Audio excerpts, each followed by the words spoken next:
بسم الله الرحمن الرحيم والسماء ذات البروج. திருமறை குர்ஆனை நாம் வாசிக்கிற பொழுது நாம் அறிந்து கொள்கிற இன்னொரு மிக முக்கியமான ஒரு தகவல் குர்ஆனுடைய அந்த மொழி நடை. குர்ஆன் தன்னுடைய கருத்துக்களை உலகத்திற்கு சொல்வதற்காக அது தன்னகத்தே வைத்திருக்கக்கூடிய அந்த மொழி நடை, அதுவும் திருமறை குர்ஆனிலே நாம் அறிந்து கொள்ள வேண்டிய ஒரு நல்லதொரு செய்தி. ஏனெனில் திருக்குர்ஆனுடைய மொழி நடை என்பது நபிகள் நாயகம் ஸல்லல்லாஹு அலைஹி வஸல்லம் அவர்களுடைய மொழி நடையோடு ஒப்பிட்டு பார்த்தால் ஒரு மலைக்கும் மடுவுக்கும் உண்டான வித்தியாசம்னு சொல்வார்களே, அந்த அளவிற்கு நபிகள் நாயகத்தினுடைய பேச்சு வழக்கு என்பது ஒரு சாதாரண மொழி நடையிலும், திருமறை குர்ஆனுடைய அந்த பேச்சு வழக்கு அது சொல்லக்கூடிய துணி நடை மிக உயர்தரமான நடையிலும் திருமறை குர்ஆனுடைய நடை அமைந்திருப்பதை பார்க்கிறோம்.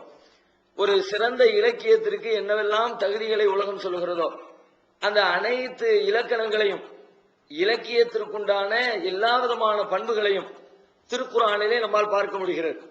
உலகத்திலே எத்தனையோ சிறந்த இலக்கியங்கள் என்று பேசப்படுகிறது. மிகப்பெரிய கவிஞர்கள் எழுதிய தொகுப்புகள் எல்லாம் இலக்கியங்களாக, உலகத்தில் சாகா வரம்பெற்ற இலக்கியங்கள் என்றெல்லாம் அவற்றை பாராட்டி கொண்டிருக்கிறார்கள். அந்த இலக்கியங்கள் எல்லாம் அந்த அளவிற்கு உயர்ந்த பெயரையும் புகழையும் பெறுவதற்கு அவர்கள் கையாண்டிருக்கிற மிக முக்கியமான வேலை என்ன என்று ஆய்வு செய்தால் அதிலே இலக்கியத்திற்குண்டான மொழி நடையிலே சிறப்பான மொழி நடையை அதிலே கையாண்டிருப்பார்கள்.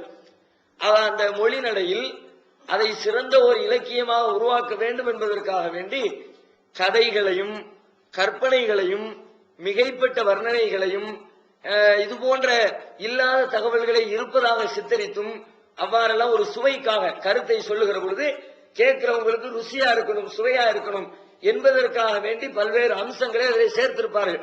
அந்த சேர்வு, அந்த கூட்டின் காரணமாக அவைகளெல்லாம் சேர்ந்திருக்கிற காரணத்தினால் அந்த புத்தகம் ஒரு சிறந்த இலக்கியமாக உலகத்திலே கருதப்படுகிறது. ஆனால் திருமறை குர்ஆனை படித்து பார்க்கிறோம். திருமறை குர்ஆனிலும் இலக்கியத்தினுடைய எல்லா அம்சங்களும் இருக்கிறது. மிகைப்பட்ட வர்ணனைகள் இல்லாமல், தேவையற்ற பொய் இல்லாமல், இட்டுக்கட்டக்கூடிய எந்த சுயமான ஒரு தவறான தகவலும் இல்லாமல் இலக்கியம் சுவைவிடுவதற்கு என்னென்ன பண்புகள் உண்டோ அனைத்து பண்புகளையும் திருமறை குர்ஆனிலே நம்மால் பார்க்க முடிகிறது. சாதாரணமாக ஒரு நல்ல இலக்கியத்திற்கு மிகைபட கூற வேண்டும் என்று சொல்வார்கள். ஒரு நல்ல இலக்கியம் என்று சொன்னால் மிகைபட கூறல். மிகைபட கூறல்னா என்ன? ஒரு விஷயத்தை அவங்க பார்க்கிறாங்க, பார்த்ததை மக்களுக்கு சொல்றாங்க, அவர்கள் எவ்வாறு அதை உணர்ந்தார்களோ அவ்வாறு சொல்வது.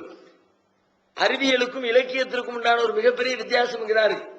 அறிவியல் என்று சொன்னால் உள்ளதை உள்ளபடி சொல்வதற்கு பெயர் அறிவியல். இலக்கியம் என்று சொன்னால் உள்ளதை நாம் உணர்ந்தபடி சொல்வதற்கு பெயர் இலக்கியம். ஒரு பெரிய கட்டிடம் இருக்குது, பார்த்தா பிரம்மாண்டமா இருக்குது, அதை பார்த்து எவ்வளவு பயங்கரமா சூப்பரா கட்டியிருக்காயா அப்படின்னு உள்ளத்துல தோணுது. அதை பத்தி ஒருத்தர் வர்ணிக்கிறார், விண்முட்டும் கோபுரமாய் வளர்ந்து இருக்கிறதே இந்த கட்டிடம் அப்படிங்கிறார். இது சாதாரணமா பார்த்தா இது ஒரு இலக்கிய நடை, இலக்கியம். இதே கருத்தை, இதே கட்டிடத்தை 56 அடி 32 அங்குலம் வளர்ந்திருக்கிறது என்று சொன்னால் அறிவியல். அறிவியலுக்கும் இலக்கியத்திற்கும் உண்டான முக்கியமான வேறுபாடு தான். உள்ளதை உள்ளபடி சொல்வது அறிவியல், உள்ளதை உணர்ந்தபடி சொல்வது அது இலக்கியம். அதுல குறிப்பாக மிக முக்கியமாக கருதக்கூடிய ஒரு செய்தி மிகைபட கூற வேண்டும். சாதாரணமா இருக்கிறத உயர்வா சொல்றதுக்கு இல்லாத ஒரு கருத்தை சேர்த்து சொல்லணும். ஒரு பெண்ணை வர்ணிக்கிறார்கள் என்று சொன்னால் மானே மீனே என்று வர்ணிப்பார்கள். வெண்ணிலவே பூமியில் இறங்கி வந்து நடக்கிறது என்றெல்லாம் வர்ணிப்பார்கள். உண்மையில ஒரு பொம்பளை போனா வெள்ளிலமா போகுது, வெண்ணிலவு மாதிரி நிலவு மாதிரி வெளிச்சம் அடிச்சுக்கிட்டா இருக்குது, நிலவு மாதிரி வட்டமாக உட்கார்ந்துகிட்டு இருக்கிறா, அதெல்லாம் எதுவும் கிடையாது. ஆனால் அந்த பெண்ணை வர்ணிக்க வேண்டும், புகழ வேண்டும் என்பதற்காக வேண்டி அந்த புகழ்ச்சி மக்கள் உணர்ந்து கொள்வார்கள். அதே நேரத்தில் இதை பொய்ன்னு சொல்லி இது ஒரு பொய்யான தகவலை சொல்லிட்டாருன்னு ஒதுக்கிடவும் முடியாது.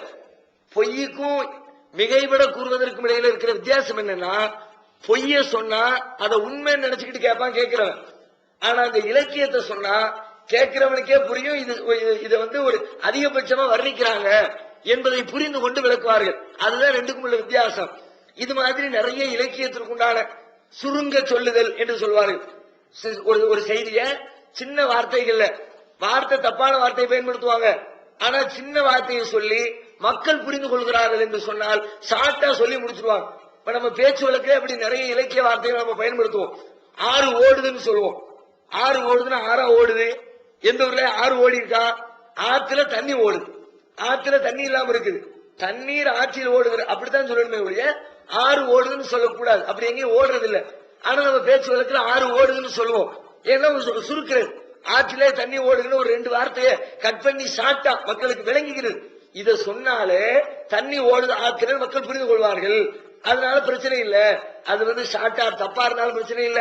வார்த்தை குறைவா இருக்குது, அதே நேரத்தில் மக்கள் புரிந்து கொள்கிறார்கள், அதற்காக பயன்படுத்துவோம் என்று சொல்லி சுருங்க கூறுதல் என்ற ஒரு இலக்கியத்துல ஒரு முறையை கையாண்டு கொண்டிருக்கிறார்கள். இது மாதிரி நிறைய பேச்சை திருப்புதல் ஒன்று வச்சிருக்கிறாங்க. பேச்சை திருப்புதல் என்ன? நாமே அதை பயன்படுத்துவோம். சாதாரணமா மேடை பேச்சுக்களை பயன்படுத்துவாங்க. அதிகமா பேசிக்கிட்டே இருப்போம். பேசிக்கிட்டே இருக்கும்போது யாராவது ஒரு எதிர்கருத்து உடையவர்களை விமர்சனம் செய்து அவங்க செய்யக்கூடிய ஒரு காரியம் தவறு என்று பேசுவோம்.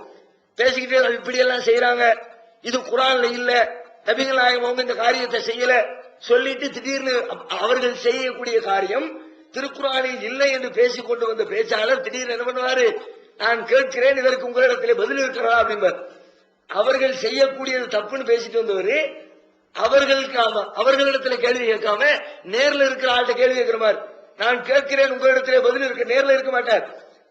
அவரின் பேசிட்டு வந்தவர் முன்னிலையா மாறுவார். முன்னிலையில் இருக்கிறவர் பேசிட்டு வந்தவர் படவையா மாறுவார். இது இலக்கியத்தில் உள்ள ஒரு அம்சம். இப்படி இலக்கியத்திற்கென்று என்னென்ன அம்சங்களை வகுத்து வைத்திருக்கிறார்களோ அந்த அத்தனை அம்சங்களையும் திருமறை குர்ஆனிலே நம்மால் படித்து உணர்ந்து திருக்குர்ஆன் ஒரு சிறந்த இலக்கியம் என்பதை உணர்ந்து கொள்ள முடிகிறது. உதாரணமாக சொல்வதாக இருந்தால் திருக்குர்ஆன்ல இந்த பேச்சை திருப்புதல்ங்கிறாங்கல்ல, அதாவது நேர்மறையா பேசிக் கொண்டிருக்கிற முன்னாடி அமர்ந்திருக்கிறவரோடு உரையாடுகிற பாணியில பேசக்கூடிய பேச்சை திடீரென்று அவர் 3வது ஒரு மனிதர்களை பேசினார், நீ நான் என்று பேசிக் கொண்டிருக்கிற அந்த பேச்ச அவர் அப்படின்னு பேசுறது திருப்புறது. இது இலக்கியத்தில் ஒரு முக்கியமான ஒரு நிலைமை. திருக்குர்ஆன் எடுத்து பார்த்தால் பல்வேறு உதாரணங்களை இதற்காக பார்க்க முடிகிறது. உதாரணமா சூரத்துல் ஃபாத்திஹா எடுத்துக்குவோம். அல்லாஹ் ஆரம்பிக்கிறான், அல்ஹம்துலில்லாஹி ரப்பில் ஆலமீன், அகிலங்களை எல்லாம் படைத்தாளுகிற அல்லாஹ்வுக்கே எல்லா புகழும், அர் ரஹ்மான் ரஹீம், அவன் அளவற்ற அருளாளன், நிகரில்லாத அன்புடையவன், மாலிக் யௌமித்தீன், தீர்ப்பு நாளின் அதிபதி சொல்லிவிட்டு 3ஆம் மனுஷனை பேசுற மாதிரியே பேசிட்டு வருது. அவனுக்கே எல்லா புகழும், அவன் அருளாளன், அவன் அன்புடையவன், அவன் தீர்ப்பு நாளுடைய அதிபதி, அவன் என்று 3வது மனுஷனை பேசிக்கிட்டு வந்த மாதிரி பேசின அல்லாஹ் அடுத்த வசனத்துல சொல்றான்,